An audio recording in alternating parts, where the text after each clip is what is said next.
আসসালামু আলাইকুম এভরিওয়ান। আজকে আমি মূলার শাক ভাজি করে দেখাবো। এখানে হচ্ছে মূলার শাকের যে ছোট ছোট মূলাগুলো থাকে না, ওগুলো কেটে নিয়েছি। আর এখানে মূলার শাকগুলো একদম পুরো কুচি কুচি করে কেটে নিয়েছি, যাতে এটা খেতে খুব মজা হয়।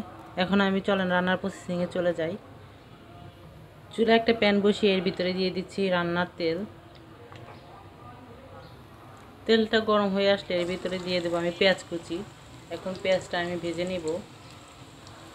পেঁয়াজটা একটু ভাজা হয়ে গেলে এর ভিতরে দিয়ে দেবো স্বাদ মতো লবণ আর একটু হালকা পরিমাণে হলুদের গুঁড়া। হলুদের গুঁড়া বেশি লাগবে না, কারণ তাহলে কালারটা সবুজ সবুজ কালার থাকবে না। এখন আমি দিয়ে দেবো চিংড়ি মাছ।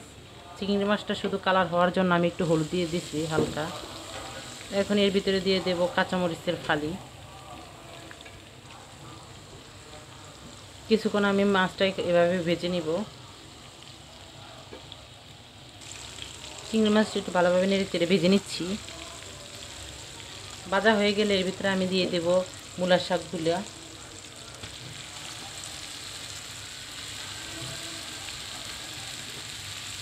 এখন শাকগুলো ভালোভাবে নেড়ে চেড়ে একটু মিশিয়ে নেব।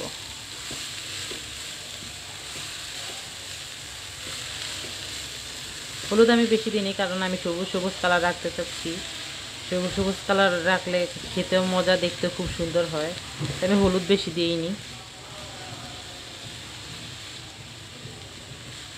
এখন আমি 2-3 মিনিটের মতো এটা রান্না করে নেব।